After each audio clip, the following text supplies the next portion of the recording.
Hello everyone, I hope you are doing well. Today, in this video session, we are going to focus on a very interesting poem, Cherry Tree. Cherry Tree is a poem written by Ruskin Bond. Ruskin bond का नाम सुनते ही children's fiction सामने आ जाता है because he has written so many stories for the children.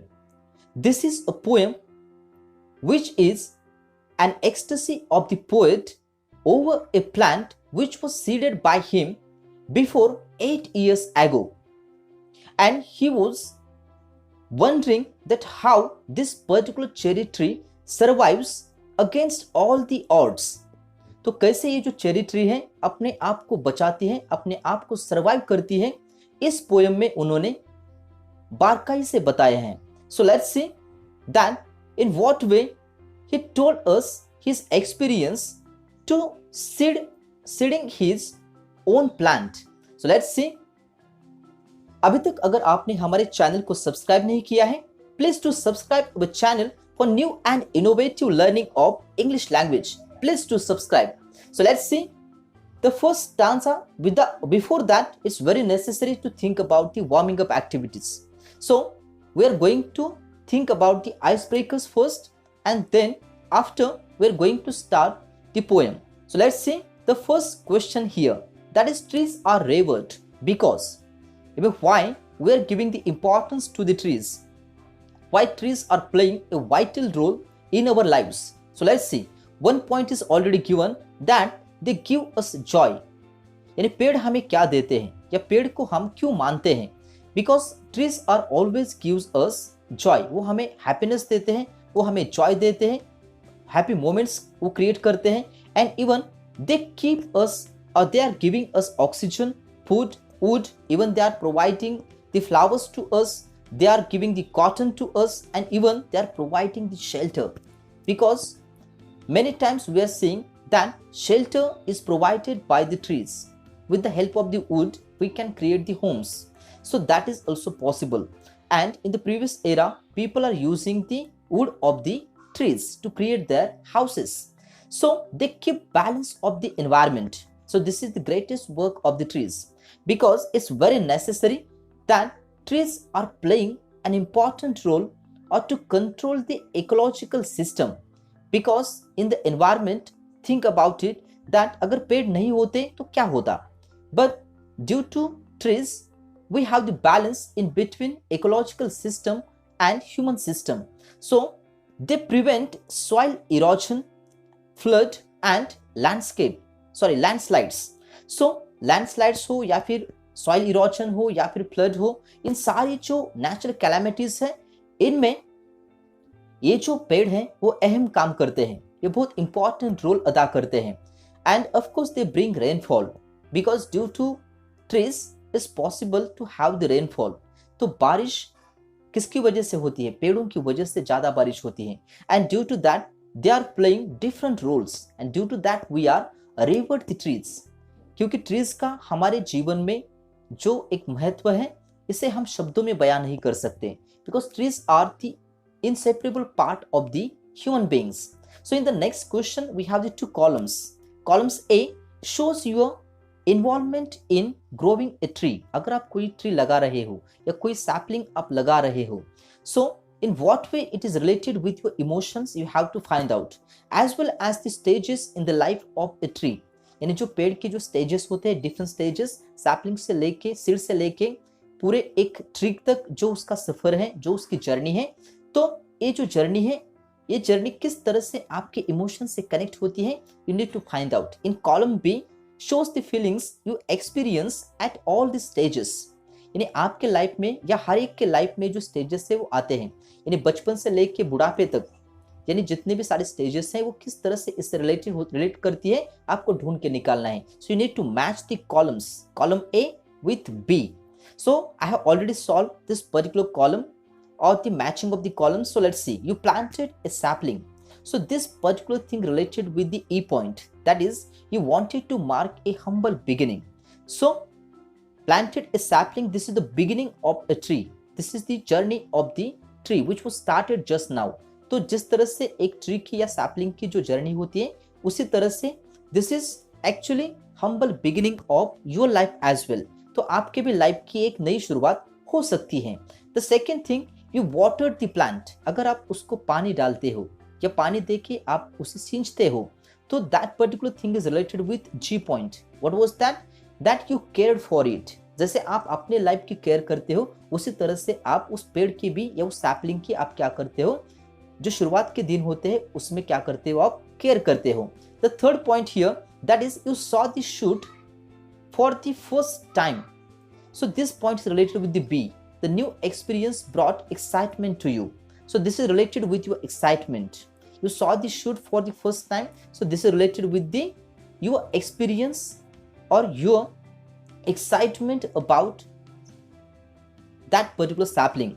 So the fourth point here, that is you fence the plant. अगर आप उस plant को क्या करते हो, fence या उसके आसपास आप fence अगर create करते हो, कोई अगर जाली लगाते हो या फिर कोई अगर आप उसको कोई दीवार उस पे उसके इर्द गिर्द आप क्रिएट कर देते हो, so that point is related with F point. F point is what? That your motive was to protect it, that we is very necessary to protect the trees. So जैसे आप अपने इमोशंस की protection करते हो, अपने sensitivity की आप protection करते हो, उसी तरह से आपको ट्री की भी क्या करनी पड़ती है, प्रोटेक्शन करनी पड़ती है। सो that was all about the fourth point. The fifth point, the plant gradually saw lush green leaves grow on it. So that is related with the D point or D emotion. That is the color symbolizing life gave you a feeling of hope. जब ये जो छोटा सा जो पौधा है, जब वो बढ़ जाता है, जब उसकी ऊंचाई बढ़ जाती है, जब उसको छोटे छोटे जो उसके पत्ते हैं उसको निकल आते हैं, so they are looking very gorgeous and this is the life, this is like the life which growing slowly gradually our life is develops and it gives us feeling of hope. हमें ये जो feeling है hope की, वो इससे ही मिलती है। So now after this we have the trees that had birds too, that is related with A, give you a feeling of joy to see the promising future. यानी जब उसको बर्ड्स आ जाते हैं या छोटे छोटे उसके जब बर्ड्स निकल आते हैं, तो ये हमें क्या दर्शाते हैं? This is close related with our feeling of joy, जब हम एक प्रॉमिसिंग फ्यूचर देखते हैं, because of course this is the settlement of our life. So after that the last point is related with C, that is birds made a nest on the tree which was fully grown and laden with flowers. जब उस पर बहुत सारे फूल आ जाते हैं या फूल लग जाते हैं, उसको बहुत सारे फ्रूट्स लग जाते हैं, या फिर जब ये जो ट्री है वो बढ़ जाती है, बहुत बड़ी हो जाती है, तो उस पर जो पंछी होते हैं वो अपना घर बनाते हैं। तो इससे क्या या कौन सी फीलिंग आपको आती है? That is C, that is you were happy and satisfied. आप इससे बहुत खुश हो जाते हो, सेटिस्फाई हो जाते हो at last, because you experience what you had often heard, that small beginnings can lead to a great achievement. यानी एक छोटी सी शुरुआत, an idea can change your life, right? एक स्मॉल चीज या एक छोटी सी चीज आपकी जिंदगी बदल सकती है। सो ऑफ कोर्स जब आपको कुछ बड़ा या जब आप बड़ा सोचते हो, कुछ बड़ा करने के ठान लेते हो, तो उसकी शुरुआत कहीं ना कहीं से आपको करनी पड़ती है। So this clearly indicates that small और the small beginnings can lead to a great achievement. अगर आप आगे तक जाना चाहते हो तो सबसे पहले आपको एक स्टेप उठानी पड़ती है। So this is the small step which you had taken for your better future. So after the icebreakers, I hope now your confusion is clear and I hope you have understood the icebreakers as well. So now we are going to see something about the Ruskin bond.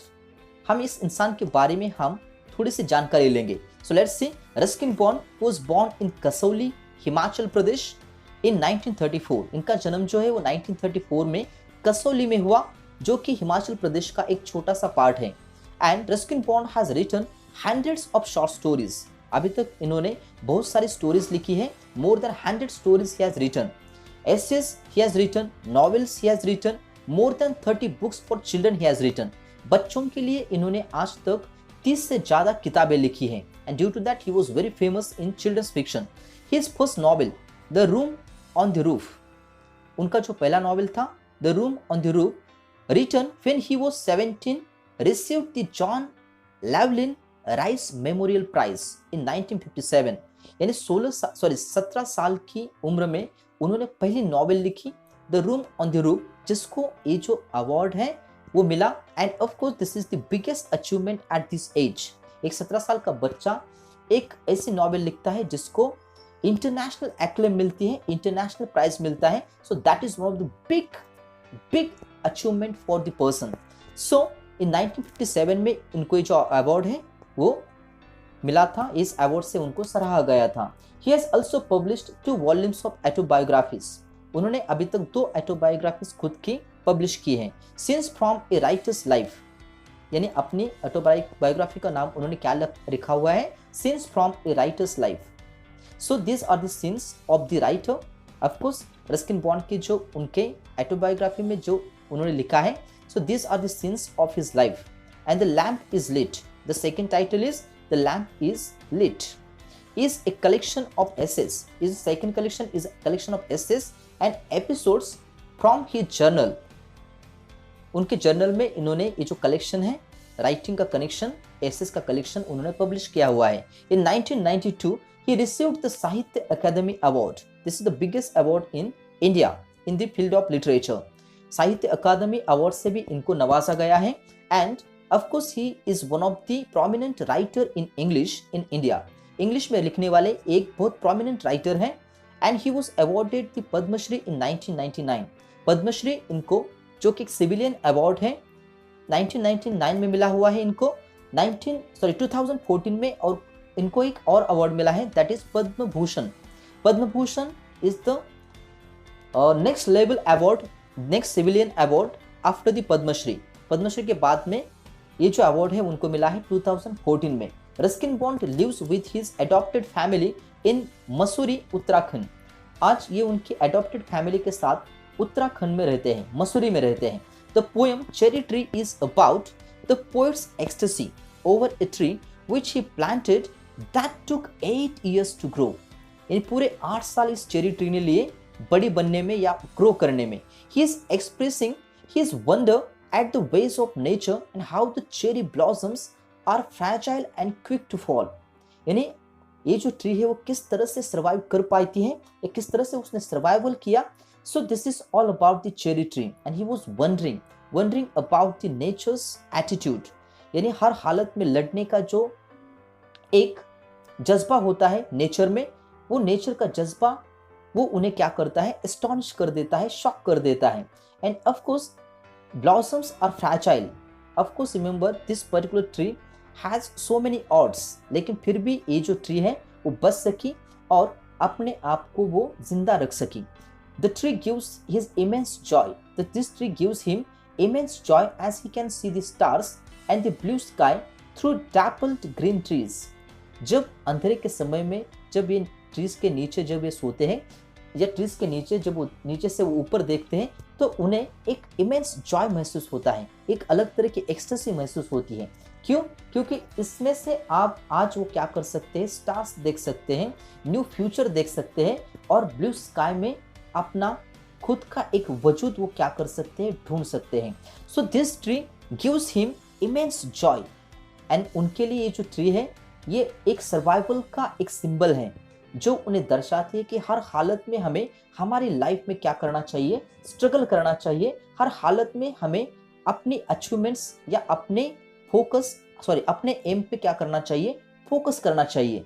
So without wasting the time we are going to see the beginning of this poem. We are not going to see the full poem, we are going to just see the beginning of this poem in this session, and remaining poem we are going to see in the next session.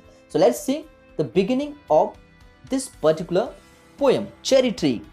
And at the beginning, in the first stanza of the poem, he said, 8 years have passed since I placed my cherry seed in the grass. He said that 8 years before, or 8 years were passed when he was planted this particular sapling, and of course this was the small seed which he was seeded into the ground. वो कहता है कि 8 साल आज बीत चुके हैं और या एक आज जो दिन है वो 8 साल जब बीत गए, जब मैंने एक छोटा सा जो सीड है वो ज़मीन में गाड़ा था और उसकी मदद से उस सीड को आज इतना बड़ा होते हुए देखकर वो बहुत खुश हैं. He was totally excited and 8 years now passed and he said that must have a tree of my own. I said, so this is the wish of the writer. हर किसी की एक चाह होती है कि उसका कुछ ऐसा हो कि जो उससे बिलोंग करता हो. तो इस राइटर ने भी ये सोचकर ये पेड़ लगाया था कि उसके खुद का एक पेड़ हो, इसलिए उन्होंने 8 साल पहले ये जो सीड था वो जमीन में लगाया था. So here we have the question, the thought which prompted the poet to plant. यानी ये जो पेड़ लगाने के पीछे उनका जो इंटेंशन है वो क्या है? That to have his own thought, to have his own tree. क्योंकि खुद का कुछ अपना हो, खुद का कुछ एक अस्तित्व हो, खुद की एक आइडेंटिटी हो, इसके लिए उन्होंने ये जो ट्री है वो लगाई है. So I watered it once and went to bed. So he said that मैंने इसको एक बार पानी दिया और उसके बाद में मैं सोने के लिए चला गया. एंड फॉरगॉट, उसके बाद में उस पेड़ के बारे में, उस सीड के बारे में वो भूल गए. But cherries have a way of growing though no one's caring very much और knowing. So he said that उसके बाद में उस सीड को मैं भूल गया, लेकिन cherries have a way of growing. लेकिन उस सीड ने उस पानी में सर्वाइव करके दिखलाया और आज ये ट्री इतनी बड़ी हो गई है कि वो जो ट्री है वो दूसरों को आसरा दे सकती है, दूसरों को एक ऐसा आसरा दे सकती है कि जिसकी मदद से वो वहाँ पे रह सकते हैं. बाकी के छोटे छोटे पौधे हो या फिर जो पंछी हो जो वहाँ पे रहने के लिए आए हैं. So he said that after giving the water to that particular seed he was totally forgot about the tree. वो उस ट्री को पूरी तरह से भूल गए थे. But this cherry tree never forget the writer because this writer, this poet gives him a chance to survive. So let's say though no one's caring very much और नोविंग. यानी इस सीड को किसी ने भी देखा नहीं, छोटे से सैपलिंग को किसी ने देखा नहीं, लेकिन फिर भी ये जो सैपलिंग है वो बड़ी और ऐसी बड़ी कि उसका जो ट्रांसफॉर्मेशन है वो एक बहुत बड़े पेड़ में हो गया. And suddenly that summer near the end of May I found a tree had come to stay. So he said that this is a beautiful rhythm we have in the poem and we have the beautiful rhyming pairs here. So suddenly he said that suddenly when in the summer season when he had seen this particular tree which was come from the ground, and of course now this tree is little bit big, and here we have few questions that state whether the following statements are true or false. So the first question here, that is they destroyed the cherry tree. Nobody had destroyed the cherry tree, so this is a false statement. And the second one, the cherry tree had an instinct to survive. यानी cherry tree में against all the odds this tree was survived. यानी कितनी भी मुश्किलें आए लेकिन इस cherry tree ने वहाँ पे सर्वाइवल जो स्किल है वो दिखाया और वो अपनी ज़िंदगी बचा सकी और एक बड़े से पेड़ में उसका जो ट्रांसफॉर्मेशन है वो हो सका. So this particular statement is true because it has an instinct of survival, instinct to survive. So here this is all about the beginning of cherry tree. In the next session we will see in what way that particular tree gives a satisfaction, gives an ecstasy, gives happy moments to the poet. So till then I would like to thank you very much for watching my videos. Stay home, stay safe, stay tuned. Thank you everyone.